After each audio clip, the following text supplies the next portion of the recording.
This is Good Morning Mumbai with Hrishikesh. I'm very happy whenever Manoj Bajpayee comes in, and you can see that from the wide smile on my face.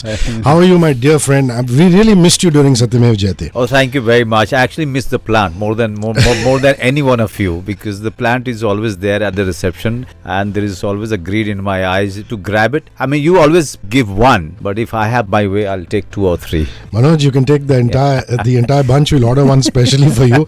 But really amazing that I like your life.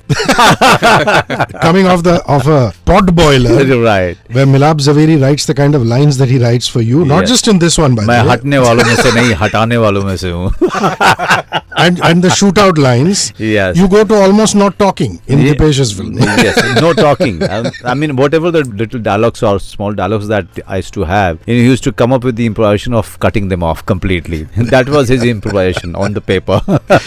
Dipesh, welcome to the show for the very first time. How are you? And I hope you're a usual feature, unless Hollywood takes you away. And there's a very big chance that Hollywood might take you away, considering how well your film is done. Thank you so much. Now, Mohit, who's the publicist on this particular project, insists on calling you a Ramjas graduate, but I do know that you're actually a gold medal winner from the University of California. Is that it? Yeah, UCLA? Would you just give us a bit of a background about your filmmaking? I studied filmmaking at USC Film School, which is a rival to UCLA.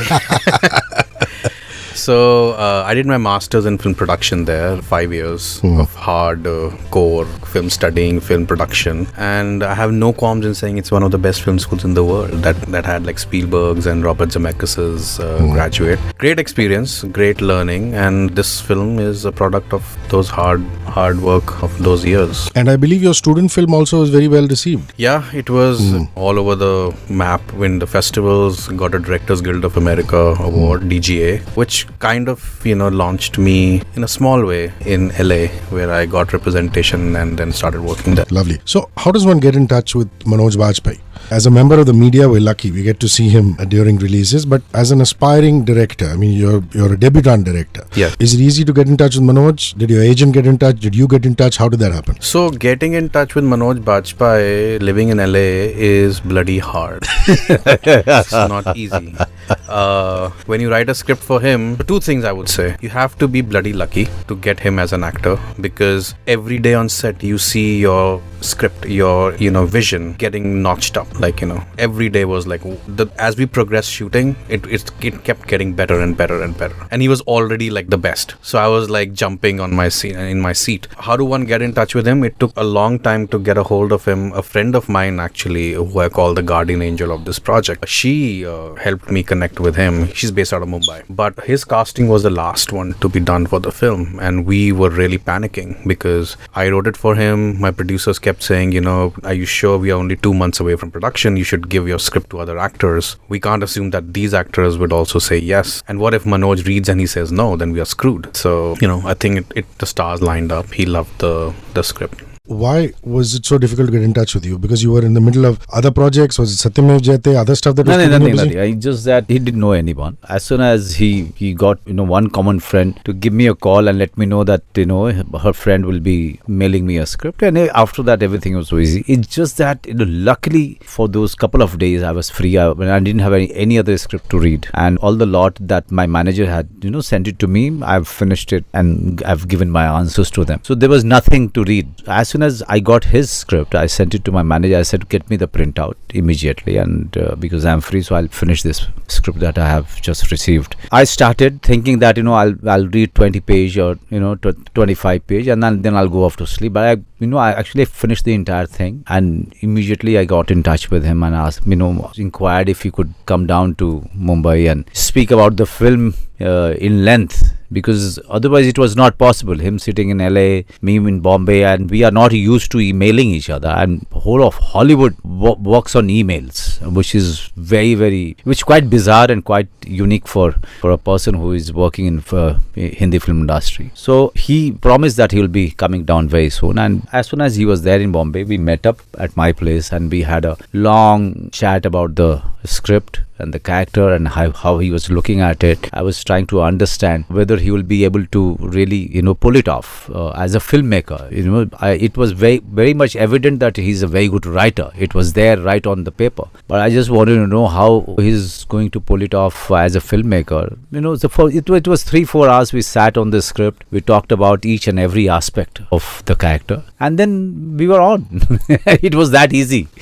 After that. And you must have really enjoyed that first session because, without taking names, it's a little unfair, but in a diverse career as a broadcaster of a few decades, it's just such a pleasure meeting an intelligent actor like this. You can have these wonderful conversations with Manoj about anything from the state of the agrarian economy. We do it all movies. the time. It's just, we discuss everything. That's the first thing that strikes you, isn't it? You feel, oh my God, let this continue. This conversation continue. Yeah, that's a very enriching experience. Like when we make films, we don't make films in a bubble. We are making films, inspired by life. We are informed by society. We then try to inform society. So when you have an intelligent actor who's well informed about everything like economy, politics, so it's all the more easy to talk about the character because characters are also fleshed out human beings, complex beings that we're trying to figure out. So somewhere like talking about political ideology also helps. So yes, that first meeting, I was jumping with joy inside because here's this guy, and I must admit that I was coming with some prejudices about the industry here, that stars system, and the tear tantrums, and also people don't read scripts. There's like a system of narration of story which I don't get. So I was a little scared whether he would have read it like the script properly. But when he started talking about this film and the character, I was blown away.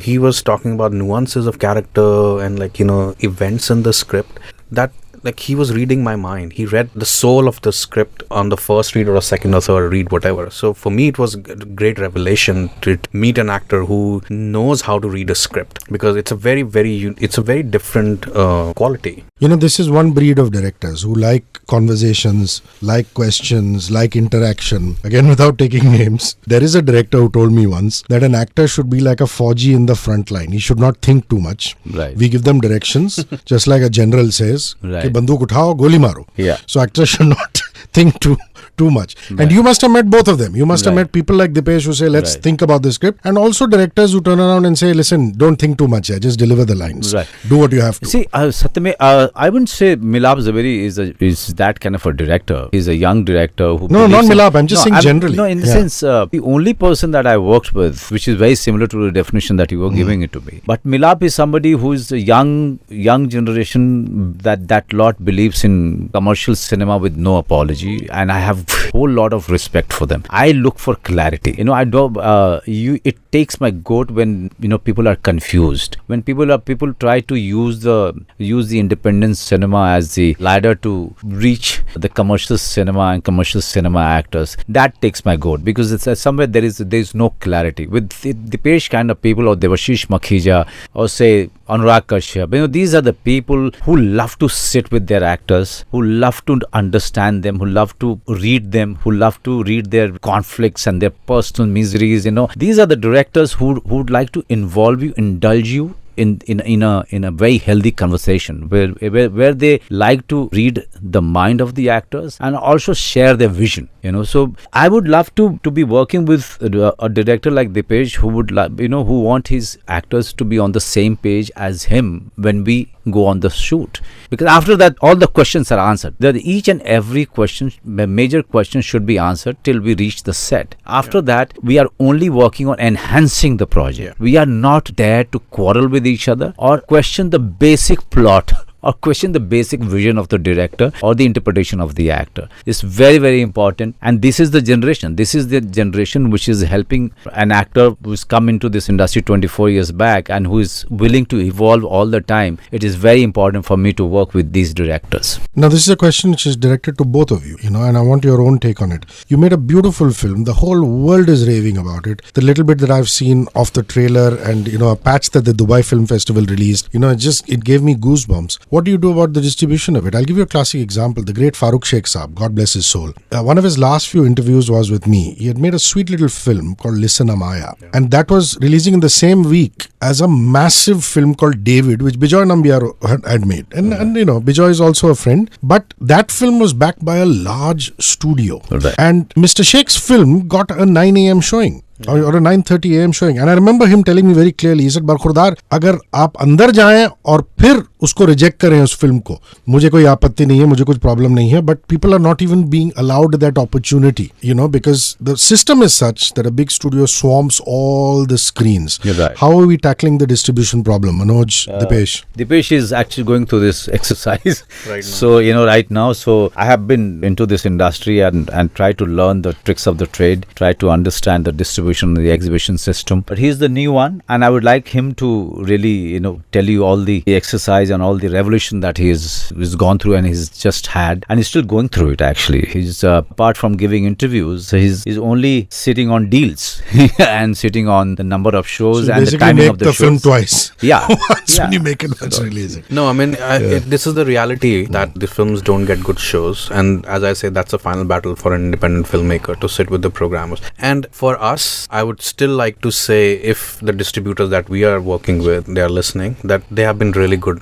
up until now, the programming. So PVR is releasing the film, and I have been talking with PVR guys. They really are behind the film. We are sitting with their programmers. We are constantly updating them about the buzz that this film is having. So that's like my job. I mean, also I can't expect a programmer, because of so many films releasing, if I don't update him about, the film's buzz, the film reach and all that. So yes, if there's a big film coming in, they will definitely pull a lot of shows, and then the fight becomes even bigger. But from our end also, we are trying to update them and tell them, hey, we are not a small fry. Look at the kind of following we have, the kind of people that are watching our trailer and responding to it, the buzz it has on the social media. So if you look at it, we are doing everything that a big studio film does. Like, our social media presence is as high as any big film. We will be on TV now. We are doing radio and the promotions that everybody does. Then why do you call us small film? And yesterday only, when we were saying, if you call us parallel cinema, then make us run parallel to your big films. Don't first undermine us and then say you are parallel to us. No. I mean, this is the last fight, and we're going to fight. We are going to get good shows, and that's my confidence. And you've seen all of this. You've seen even Shyam Babu's era, Right. where people used to say art film, this, that. I mean, when you look at those films like Zubeda, in what way are they any less than any commercial film from a story, the filming point of view? But you're saying slowly the change will happen. People like yourself keep starting talking to the distributors, the exhibition It's people. very, very important that you don't stop. It's very, very important that the actors who have little bit of known like me, or the technicians who have established themselves, don't stop doing these films. If you stop doing these films, then you're letting the other kind of films to just spread over, rule over, and then then there is that. I don't think you're doing any justice to the audience. You're not giving them options to choose from. You are really not taking the parallel journey, that far. I remember it very clearly that once Mr. Nasuddin Shah, Mr. Om Puri, Mr. Shyam Benegal, Mr. Govind Nilani, all of these guys stopped being part of so-called art films or the parallel cinema. The 90s saw a huge surge of formula films, and slowly the audience started running away from the theatre. If you remember that time. It was very difficult, and also simultaneously VHS started becoming the fashion for the audience to order and to watch it for goods that they could, whatever they could see at home, and that's all. They were not venturing out. They were not going Correct. to. We were all members of libraries. That fellow used to come and deliver it. So again, we'll go back to that. Are you willing to go back to that era, that dark period? When there is only one kind of film is being churned out, and slowly you start losing your audience. No, we don't want that. It's very, very important that these kind of films, keep giving options to the audience, and by doing that, you are doing a lot of good favor to your own self, to your own creativity, because otherwise we'll be dead. We'll not be able to express ourselves. We'll not be able to do what we want to do with our creativity, with ourselves, with our ability. And secondly, you are doing great injustice to audience out there. There is a section of the audience who's always desperate to watch film like Gali Guleiyan, and there are films which are the biggest example. Some of them run, some of them like Newton, it makes money. Some of them make very little money, but most of them, since they are small budget, eventually they recover their money. So if you look at the big budget films and their recovery and their ratio, we are very safe. But I don't know for what reason we are looked down these films are looked down upon And called non-commercial films. It still baffles me at times. I'm also sorry Dipesh, you were saying. There's a couple of things I would love to piggyback on. First, like I would call out to your listeners that this is a fight that is not ours alone. It's a fight that it's very easy to blame a distributor and a programmer. They're putting shows, bad shows, whatever. But audiences also have to stand by us. They would also have to go to the theaters. When we announce that the film is coming on 7th September, don't ask me when it's going to be on Netflix. That is the kind of ideology that is killing cinematic experience. Like our film is a cinema experience, and I keep saying to these in my interviews that top of the line Hollywood technicians have worked on this film. And some films, when he talks about the dark ages of 80s and 90s, those films worked on VHS because they were not cinematic films. You could watch it in a TV, or you could watch in a theater. The experience would not have been different. But for films that are designed particularly for cinema, you should go and watch for that experience of it. When Nolan says go watch my Dunkirk in theater because you will be immersed in a war zone, he means it because he has created that experience through sound. And that's what we keep saying. You go watch this film in a theater, we bet you will get an immersive experience. The goosebumps that you're talking about, you'll actually feel physically on your body, because we are doing few things with sound, with coloring, with framing. These are technical things that we don't want to give an essay on how we achieved it, but these are things that make this film different from just watching a story unfold on a small iPad screen. I'm also very keen to know what kind of Delhi 6 we're going to see. Because there is one Delhi chair that the DU boys used to, go there and go to Kareem's or go to Parathe Wali Gali, eat, come back. Then there is the Delhi 6 that cinema has eulogized, like Mehra made Delhi 6, in which, the ladies used to get together on the chat and sing, and they were beautiful. Kite flying. Kite flying and things like that. And of course, more recently, I think Rajat Kapoor made Aankhon Dekhi. Aankhon Dekhi. Yeah. But none of them really talk about, the residents and what they go through in the night or, at peculiar times of the day. So from the little bit that I've seen, I haven't seen the film, it looks as though you've explored that. Have you lived in Delhi 6? My Nana Nani lived in Old Delhi, and as kids we used to spend quite a lot of time. Our summer vacations were there. So yes, this is my observation of Old Delhi. I didn't go to the roofs and saw kite flying every time except for 15th August. But I did experience getting lost in those alleys. I did experience this haunting, these alleys becoming almost like the whole space becoming almost like a ghost city when all the crowd cleared up after 6 p.m. or 7 p.m. when everybody went to their houses, and there were distant dog barking, and you have these orange neon lights lighting these alleys, and from one corner to the next corner there's no soul. So it's not like Paharganj where it's buzzing. No. It's like absolutely interior of these alleys. Nobody has ever shot it here. So to put it crudely, raat ko phatti hai. Bahut zyada. Oh wow, yeah. So that is, and in the midst of this is this man who I believe lives alone and is a bit of a voyeur. Amazing. So how does he set up these cameras? Chup ke, or he's an electrician by profession, okay. And somebody who's mentally entrapped, and he has 4 walls, one old fan to interact with most of the time, or the CCTV camera monitors that he has set up in his house. That's the only way he keeps himself engaged, by looking at other people's lives and thinking that his life is better than them. And he lives in those bylines of Purani Delhi. Somewhere he knows that this place is rotten, and people's lives are all mixed up and messed up. He wants to get out, but whenever he tries, he can't. Whenever he faces the world right outside the alley, he can't gather the strength of going to the mainstream world. He always comes back. So that's the beauty of the script and in the manner that he's written. That the people out there, they are living in a time zone, and they are refusing to come out of it. That's the symbol. And the second thing that he's focusing on is the child abuse. Not in a literal way that we are not trying to be preachy there. But yes, initial childhood trauma can actually ruin your entire life. That's the story. Don't you go nuts when you play characters like I went nuts because you're an immersive actor.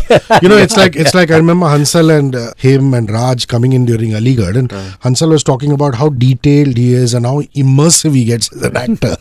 So if you're going to play a character like this, it pushed you on the edge. Yes, 24 or 25th day, I went up to him. I said, Dipesh, can we wrap up fast, because I think I'll break down. And I went up to him after experiencing certain things with my own self. For a couple of days, I was having this blackout. Sometime I was feeling dizzy. Then I thought it must be because of my weight loss for the role that it is doing the trick. Then my head started feeling very heavy for some time, and most of the time I was experiencing this headache which was coming and going, and the thing starts blurring. All of those things start, it scared the hell out of me. I said, it may be the sign of breakdown. I did speak to my doctor, because my doctor would have, definitely come down from Bombay to Delhi and would have spoken to Dipesh to shut down the shoot. I said, I will not speak to him. But I went up to him. I gathered all this strength. I knew that, it's an independent film. He can't afford to stall the shoot. So with all the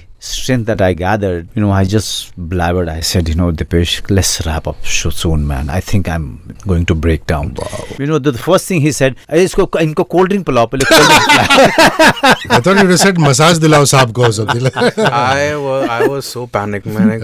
I was like, yaar, ek film ke liye itne bade actor ka sacrifice kar diya. Pura nation mujhe maaf nahi karega. So, but yeah, it's. See, I thought he was in character. Like, all the time he was in character. Like, we had photographs of like him feeling like Khuddus while we are just like setting up lights. He was never out of character. So yeah, that got to him. Well, thank God the girls were not there. I mean, Shabana and Ava, they would have been very worried. No, they don't visit my sets. Yeah. And also because initial experience of Shabana visiting my set has not been very, very pleasant. Suddenly she realized that I don't recognize her on the set. Yeah, I don't feel like talking to anybody coming from outside. Yes, I keep having fun with the people who are involved with the shoot, but somewhere I feel that they are part of the journey. Anybody coming from outside, be it my family or be it his family, it's they are not the people who are actually part of the journey, and the internal journey that all of us are going through together. So I find it very difficult to when you are doing this kind of a role, I find it very difficult to interact with or to be on the same plane as somebody who's coming from outside and looking at us from outside. It's very difficult. Am I right? No, fair enough. I mean, you don't necessarily go up to an accountant and just disturb his work. Yeah. But with actors, you feel you can take the liberty. But it is work at the end of the day. Yeah, and families, I think I understand that after a certain point of time. And this film, I'm so blessed that everybody has given more than 100%. Like actors, technicians, my production crew, we were like zombies by like after like the 3/4 when the shoot was done. So where was the hotel? Where was your base or whatever that you came and went back to? Was it close by? Yeah, in Delhi. Like for his main hotel was in CP, but the base, we kept bases nearby. But it was so hectic schedule. Like, we were packing in a lot. We have to do crowd control. It was maddening shooting in those areas. Maddening shooting in the alleys. And like I was like, I do not want to do in studio. I want to do real people, real alleys. So it was. And the house, Hrishi. I mean, no matter how many words we use to explain that house, we'll always fail. The claustrophobia that you as an outsider would feel, entering that house, once you enter that house. But that was our home. That was our home. Was it an old koti? Yeah. Was it somebody's old koti? Yeah. Landlord was living there, or was it locked in for 60 years? We opened it up for the first That's time. spooky. So you spoke. It was spooky. It had cobwebs and like dust. And I was living everywhere. there. 16 hours. I used to stay there. No wonder you went cuckoo. Like a DOP, the cinematographer, like on top of that, I said, no, I want this whole film handheld. So the poor guy like comes from New York and he's holding a 20 kgs camera in all the heat, time. All the time. He would never let it go. And he was on no sugar diet. No sugar diet. Like he was just like, then we go into post-production, my sound guys, we mix this film for 12 hours and I wrap the day, but they stay back and then they fine tweak it, like, and these are top of the guys in like Hollywood. The guy who mixed for Fincher, House of Cards, was mixing our film and he was my like... favorite show, man. Yeah. So he was mixing the show, he was mixing our film and he would not go back because he was like, Dipesh, it's your film. I know you would only want 105% out of us. So even though I wrapped after 12 hours, these guys kept going for 18 hours, 19 hours. It has been... See, it's a difficult It's a film. passion. It's a difficult film. You can't make this film, if everybody is not giving their 200%. Yeah. Be it the person who is, the production guy on the set, or be apart from the actors, who are getting to play the challenging part, crazy roles in the film. But, I was reading the tweet of Chris Witt, who is the editor of our film, and he says that this is the best film in his 20 years. Yeah, I of follow his you on career. Twitter. You Yeah. retweeted that. Yeah. So, it's also because, not only it demanded a lot of work from us, internal, work from us, but also demanded loads of work from our editor, because it's like writing a new script, writing a new way of doing the film, on the edit table. So I was always in touch with him when he was editing the film with our editor, or he was mixing the film. For me, I was very curious and nervous as hell. What are they doing? As to what they are doing, how the film is looking like, how am I sounding, or am I going completely, haywire with my performance? Because you never know. This is so internal. Here you are dealing with the mind. You try to come up with certain kind of skill which has not been done before. So yeah, it was a new experience on every stage for all of us. Who's the boy? Is he an actor? Because he's done such a fantastic job. There's so much of pain in his eyes. He's from Salam Balak Trust, a street kid. Is this the one that Sanjoy Roy, the Teamwork Films guy, ran? Yeah, I know Sanjoy. So Sanjoy, we did extensive casting all over India and found this boy in Salam Balak. And my surrealistic experience, the first time I talked to the boy, he starts unfolding his life in front of me, and he has gone through child abuse. Oh my God. And I was like, okay, keep talking. And he's talking and the pages of my script are going in my mind, and it's like whatever I wrote was alive in front of me. And I'm not kidding. I can give you the draft that was written 3 years back and the Idris character, and I can show you the tape of the boy that was 3 years hence when we were casting. It felt that this boy just came out of my script into real life and was announcing that I'm your Idris, So it was, my casting crew was crying when they were. So what happened after that was I kind of felt a little vindicated as a writer. Because up until that point, I still felt I was making fiction, even though it was heavily researched based on real events and all that. But once I saw this boy's story, I heard this boy's story, I knew that, okay, there's one person in this world that is exactly like my Idris. And after that, I just started working with him. Whatever he thought was his reality, I started incorporating it into the script. And it was a lot of conversation with that boy. That's why when you see the film, it doesn't feel like acting for him. It was like our biggest responsibility was to make sure that he felt the trust in us, that we were taking care of him emotionally. And once that trust was established, then he gave his all out. And Ranveer plays a sympathizer. He's a friend of yours. He's a friend. He's the only person who comes from outside into this house to check on this guy. Other than him, there is nobody that he interacts with. As I said, there are 4 walls on the CCTV. And people must be thinking you're the weird one in the colony. The weird one. Nobody wants this character in the lane. All of them,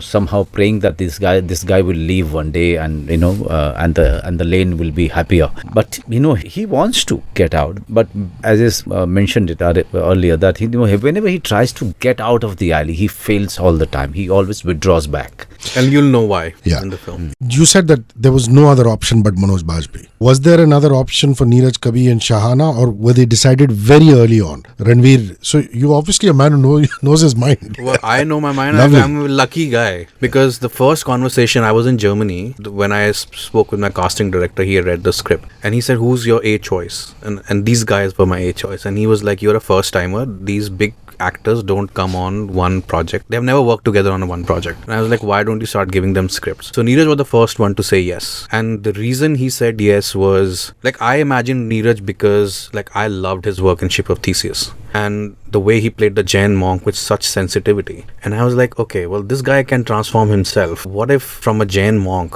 to a butcher, a violent butcher, what a graft that would be for everyone. Shahana, I've always loved him. He's brilliant in the film. And he's brilliant. Neeraj is scare brilliant. the bejesus out of him. No, he is.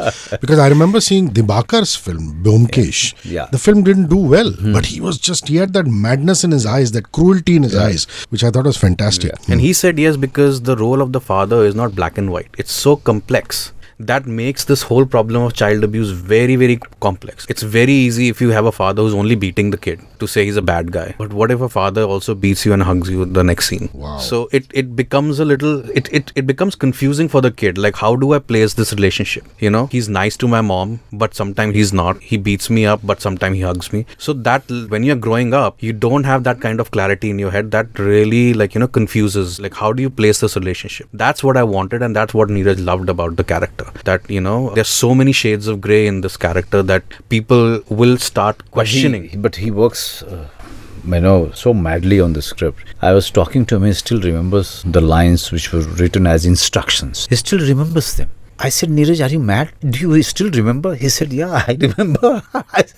So he goes that much into the character. He reads the script as if he's reading the Quran or Gita. So it's such a fantastic experience. Working with these actors who are willing to give all for a character. I think this breed is going to be over very soon. I hope not. For the audience's sake, is this the most difficult part you've ever done, or does it come close? No. This is by far the most complicated role. Most complicated. Where each and every sequence, each and every shot. I still remember when I'm looking at the CCTV monitor and I'm seeing something. Okay, so now I have to visualize what I'm seeing, though it is not written in the script. But it is my job to create a picture or to create my characters in the alley. In the next shot, now I have already looked into the monitor once. The second time, again you have to look into the monitor. But in a different way. And think of something else. And create some other characters. Create some other event that is taking place in the alley. So this was from the first scene till the last sequence. This was the job of an actor, to create thoughts, to create visuals, to create imagery in his mind all the time, and sometimes let those thoughts clash with each other. When the thoughts are clashing, how will your eyeballs will move? What are you trying to project through those movements? If those eyeballs are not moving and if a face is still, what are you trying to project even then? So working on it all the time, it tests your skill, it tests your experience, it tests your craft. And no matter how much literate you are in your craft, how much experienced you are in this industry, and for how many years you've done theatre, everything was falling short. And sometimes I had to, improvise, new method, new things to do the next scene. It was difficult. Yeah, it's a pathetic side actually if you look at it. Manoj is just completely with his shoulders drooping, walking down that alley and then looking up at the child, and trying to have a conversation with him. Very ragged, completely wasted, and must have taken a lot out of you, I can imagine. Let's talk about the fun stuff. Reactions, my God. So here are you going to Busan in Korea. People are loving it. You won Best Actor in Melbourne and New York. So how have reactions been? Have you managed to go to all the festivals or maybe only one or two? No, few of them. Yeah, definitely. So please tell me about reactions. This stuff that people have stood up, applauded, told you after, before. Yeah, it's a very happily surprised that all over the world the reaction has been very, very accepting and loving of the film. Similar. That's amazing. They're crying on the same scenes. They're laughing at the right moments. And one thing which was so similar, that shocked me Korea, completely. There was standing ovations. The people started coming, crying and walking behind him to get autographs. So first of all, when the film, the title starts rolling in, everybody is quiet. Theatre lights come on. Everybody is sitting. Few of them get up. Most of them just sit still, and they take time to start responding to the actor and the director who are making an entry on the platform. That used to be the reaction. They were taking time to come out of the shock, you can say, or come out of the world that they have just spent their time in. So, and then the question answer, as it progressed, slowly they come out. They come out. They start throwing questions, or they start showing their curiosity about the world that they have just witnessed. So the reaction was very similar. It was not something anywhere different. Melbourne was similar, New York was similar, Dubai was similar, Busan was similar, Chicago, Cleveland, everywhere. And that's what we mean by immersive experience, because audience are literally in that world. So unbelievable that you could make a film based in a mohalla in one corner of the world and the other corner appreciates that. Yeah, it's surprising. Beautiful. Happily surprised. Happily surprised. Yeah. Okay, some generic happy questions before we wrap. More to Manoj than anybody else. So, festive season is here. Raksha Bandhan just went by. Now Navratri is coming. Ganpati is coming. Have you ever played Dandiya? Have you been chief guest at a Dandiya function? What do you think of the 9 days of Navratri? What do you think? The Hindi film actors, when they are not working, they are doing this all the time. They are attending functions mostly. And even if you try to run away, you will be arm twisted, or you will be cajoled, you will be rest to make your presence on any one of these festivals. So yeah, I mean, so many times every year, one mandali or the other, all of us are there. And it must be fascinating because, having grown up in Bihar, then being in Delhi and then coming to Bombay and seeing how Navratri is and the 9 days are, I think it's that way is the best city. This city, it starts showing its true color. It all starts with Raksha Bandhan, Hrishi. And you always, you'll realize this. The Raksha Bandhan just got over. You see the city, waking up. and then it doesn't stop. It doesn't stop till we enter into the next year. Yeah. And I just love being in Bombay. I love the fact that I stay in this city when I see those people dancing in the streets, celebrating each and every moment of that festivity. It's amazing, yeah. And they forget all the infrastructure problem, all the metro problem, all the local train problems, all their struggle of waking up at 3 o'clock in the morning and going to the office, taking the Virar train. Everything is forgotten. What do they call it? The Mumbai spirit. Mumbai spirit. Actually that's alive. Yeah. That's alive once the festive season starts here. Dasera, do you remember going to any Ram Leela? Or did you ever, as a kid, going to see? Bihar. Dasera in Ravan. हमारे यहाँ पे मेला लगता था. So Bettiah शहर में जब मेले के तंबू लगने शुरू होते थे, then we as children we used to just go and see those tambus being unloaded from the truck. And the jhula is being unloaded and the elephants coming in and the shops are being set up. The memories are plenty. But Delhi Ramlila Maidan is something else. That I would say that each and everybody who is not from Delhi, they should go to Delhi just to witness that. What atmosphere! I have a question. Yeah. Have you ever played Ramlila? Have you ever acted in a Ramlila? Surprisingly not. What character would you have played? Ramji. He plays dark character in fiction films. Wants to play the good Ramji in Ramlila. Wow. That's lovely. And how are Diwalis now in the Bajpayee household? Are there do you light diyas to play some cards or food? Or what is it? Yes. There are two festivals which we celebrate with all excitement. One is Eid and the other one is Diwali. Eid is gone. Diwali, we always have Havan at our place and light up all, more than 60-70 diyas in our house.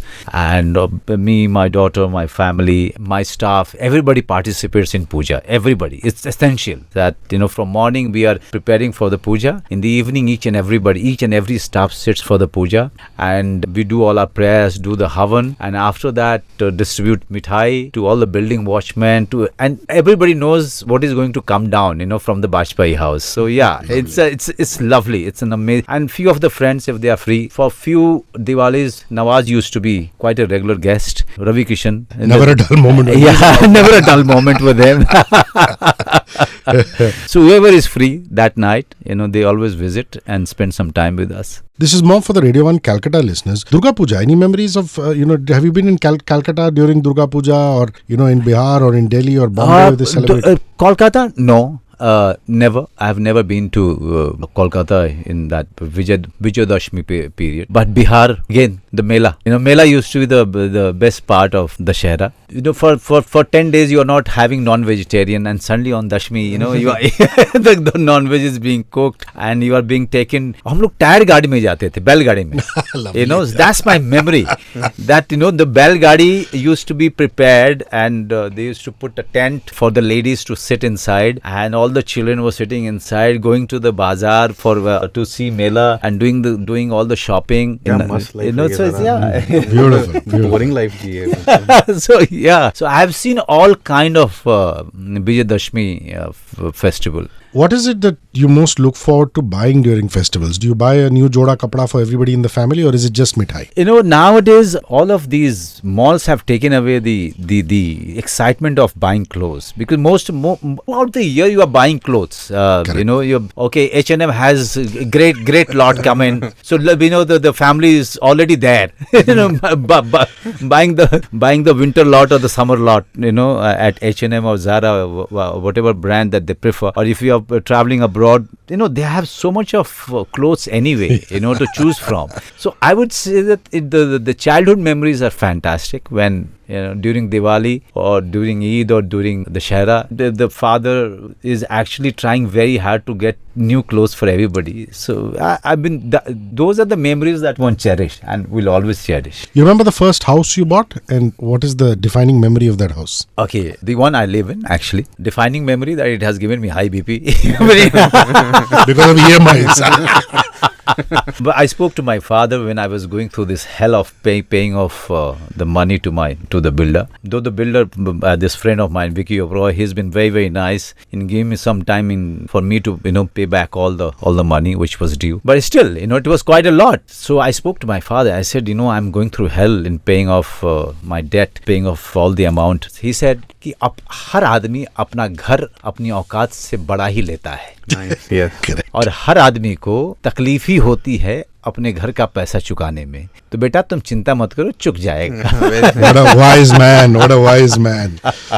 The most amazing moment of your marriage would be? What is the most amazing moment? Amazing moment? Oh, there are too many actually. The first time when I met Shabana, I think that I can't forget. Because I met her on the set of Kareeb when she was shooting for the film. But I looked at her as an actor who is making an entry into this world. But when I met her in the party of Hansal Mehta, something told me that I'm going to get married to this girl. I don't know. God, something happened inside. Was there a Ghanti moment? Ghanti moment, yeah. That was a Ghanti moment. Yeah, that was the Ghanti moment. And when you speak to Shabana, and she will tell you the same thing, that when she met me, she thought that, this is the guy. Wow. So, it was a Ghanti moment for both of us. Yeah. Beautiful. Yeah. Dipesh, I thank you for rolling by. I wish you all the best. Thank you, brother. And I can't wait to see your film in the theatres. Thank you so much. Manoj, thank you for your patience. Thank you. I love you, brother. Love you, Take man. care.